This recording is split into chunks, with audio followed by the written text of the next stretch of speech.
An Arizona man was arrested after he randomly shot 5 people Friday and Saturday, killing 4 of them and injuring 1. First and foremost, full condolences to all of the family and friends of all of the victims. We're told that the injured victim, a 36-year-old woman, is stable. She will be undergoing surgery for serious injuries. Let's hope that she does pull through, that she survives and is able to make a recovery. Let's hope that she does not have life-sustaining injuries. We're not aware of any GoFundMes, perhaps they exist. I'm happy for you to drop a note to such effect if you're aware of any GoFundMes in the comment section. I'll be happy to pin them. But going back to the article, again, this scumbag psychopath, likely riddled with mental illness, randomly shot 5 people for no good reason. Completely innocent bystanders, pretty much. People that he walked up to, had a very brief interaction with. He got angry for whatever reason. Not even angry, upset to whatever degree. Mildly annoyed, and he subsequently shot and killed them. 5 shot, 4 dead, 1 thankfully injured. That's really the only blessing that we have here. Perhaps there's another blessing we'll go over in a minute. So we're told that police arrested Iron Byers, 20 years of age. I'm going to say, what a shame. 20 years old, and he's thrown his own life away as well. Clearly his life is meaningless and pointless, a waste of oxygen, has no real right to be on this planet. But even so, 20 years of age, he's thrown away his own life. He was arrested Saturday on 4 counts of first-degree murder, as well as 1 count of attempted murder, after Mesa police in Arizona saw him on video near the scenes of multiple shootings that occurred over Friday and Saturday. So we live in a world nowadays where there are CCTV footage everywhere. Retail outlets, high streets, dash cam footage, Ring doorbell footage, and that's what we know about. What about the footage that we don't know about? What about the drones in the sky tracking our every move, you know? But certainly the video footage surveillance caught the arrested man Iron Byers near the scenes of multiple crime scenes where the shootings occurred over Friday and Saturday. We're told that 1 person was killed Friday afternoon in Phoenix, 3 were killed, and 1 was injured in Mesa late Friday and early Saturday. The arrested man, Iron Byers, confessed to the shootings once he was in custody, so I'm going to say that's a blessing. The article will go into more detail in that regard, but he has confessed. He's told us why he shot each individual, and his answers, his reasons, his motives are quite bizarre, quite pathetic. Again, he seemed to be mildly annoyed for some trivial reason and took that upon himself to be justification for taking their lives. And with that, with such a lack of genuine motive, such a lack of genuine reason, the police, the detectives are quite confident that he's going to fail a psychological examination, that he will be declared mentally ill. And with that, he may not even be able to stand trial. I'm sure he'll be convicted nonetheless, but my guess at this point would be he'll likely avoid a trial. A trial will go ahead, or a ruling will go ahead in his absence, and he'll be sectioned for the rest of his life. He'll be institutionalized in a mental health institution, which really is, in my opinion, the best option, better than putting somebody severely mentally ill in prison, in jail.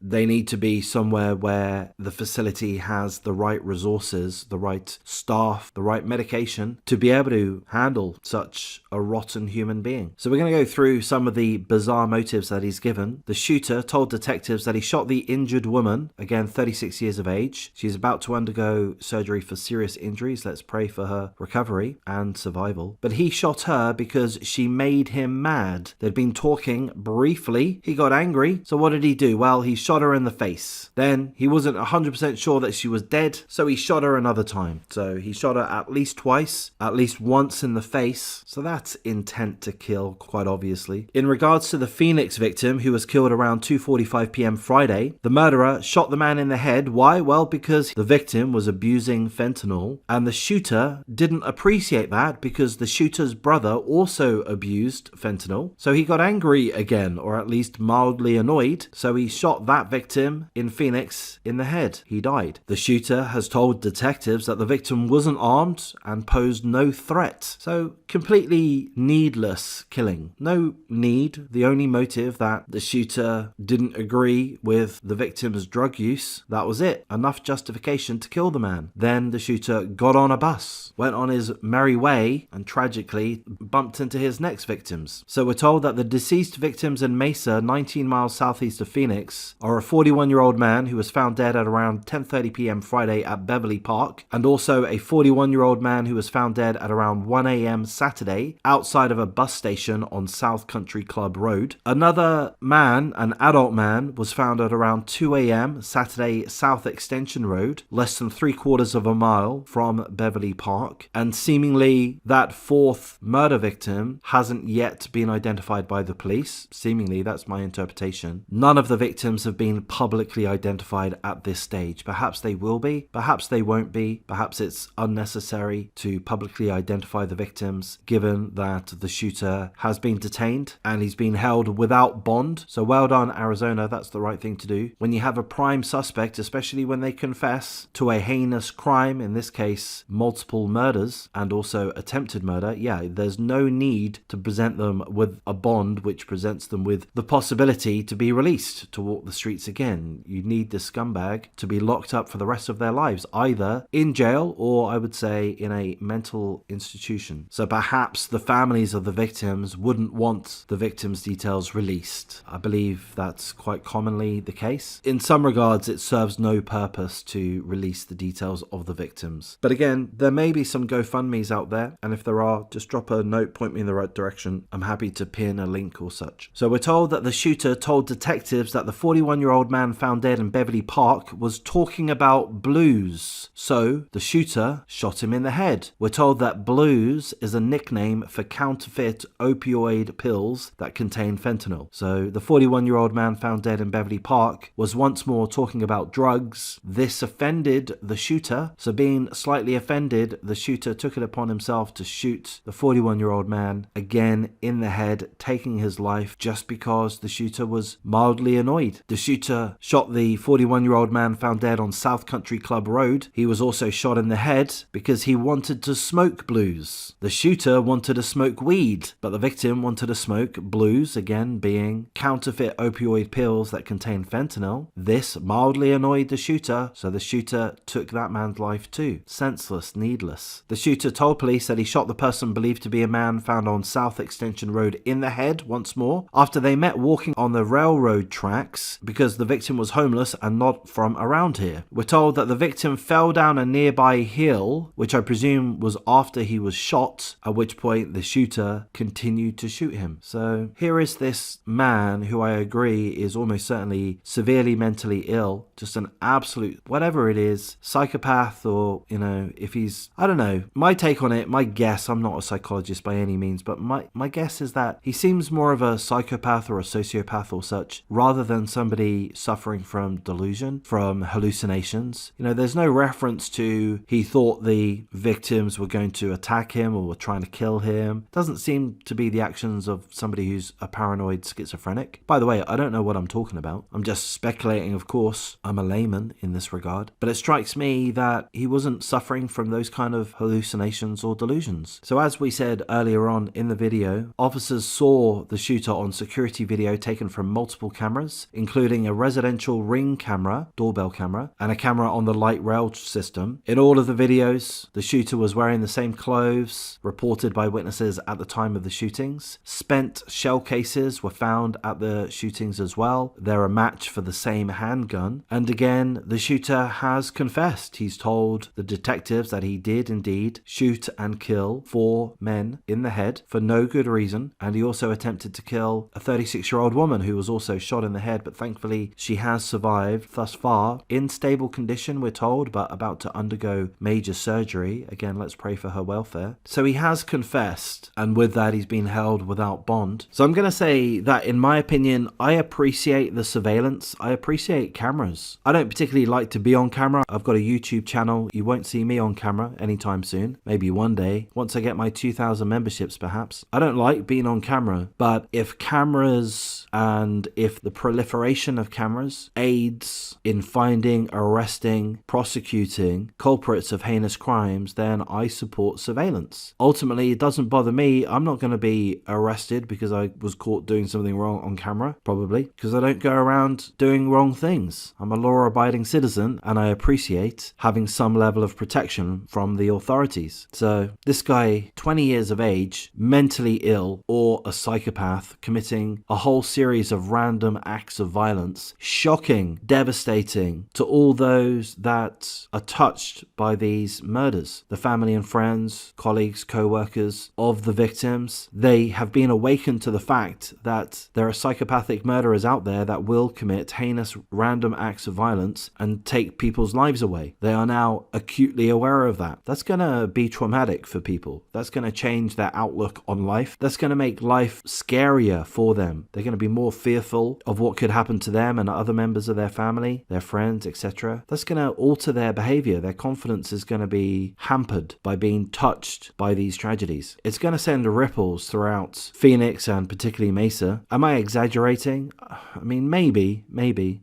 Shootings do happen in America. You have a lot of guns, if you didn't know, and I believe in Phoenix, Arizona. In Arizona, yeah, you guys like your guns. As do I. I think you ought to have guns, given this kind of situation. You have people around that are mentally ill. Somehow they have access to a handgun. We don't know if the shooter was legally allowed to have a handgun, or if it was an illegal handgun. Could be either, we don't know. It could be the case that the shooter legally obtained a handgun sometime before he suffered or was diagnosed with any level of mental illness, and he was in legal possession of that handgun and his mental illness progressed. That might well be the case. So I don't know what the solution is. I just think this is how things are. And frankly, I don't think there is a solution. You need to make sure that your gun control laws does what it can to prevent those with mental illness from having access to guns. You need to do what you can in regards to that, but you're never going to be able to completely control that. If somebody wants a gun, there's so many guns out there that someone who's determined will be able to get a gun, either through legal means or illegal means. To be honest, my feeling is that, if anything, the best way to respond to this situation, other than giving the victim's family and friends as much support as they need, I think the best way to help avoid these situations in the future is increasing surveillance technology, increasing the cameras. I know not everyone likes that. A lot of people don't want their privacy continually infringed upon, but I support that personally. And really, on top of that, the whole mental health treatment situation needs to be given as much resources as is possible. I'm no expert, but I've got an understanding, which could perhaps be wrong, that in America, and I'm sure it varies from state to state, but by and large, you don't have the number of mental health institutions that you once had. So my understanding is that a lot of people that do suffer from mental illness are not housed in mental health institutions. They are free to live a normal life, but they're not necessarily capable of living a normal life. And with that, there's the high propensity of becoming homeless. If you're mentally ill, you can become homeless, and with that, you're not given too much support as a homeless person. So there you are, walking the streets. Pick your city. You seem to have a lot of cities with major homelessness issues and drug-related issues. It's not just America, by the way. I don't know what the answer is. There's no easy answer, but I think looking at how you handle the mentally ill is a major concern, and how you support the homeless is also another thing, and perhaps those two aspects go hand in hand. Anyhow, I've rambled on for quite enough, so I'm going to wrap up at this point. If you appreciate the coverage, please do like, comment, subscribe, share the video as you see fit. If you'd like to support me by joining my memberships, that would be wonderful. I haven't got a single member as yet. Been doing this for nearly 2 years, hoping to get my first before the end of the decade, and that could perhaps be you. So I'll wrap things up. Thank you for listening. Take care.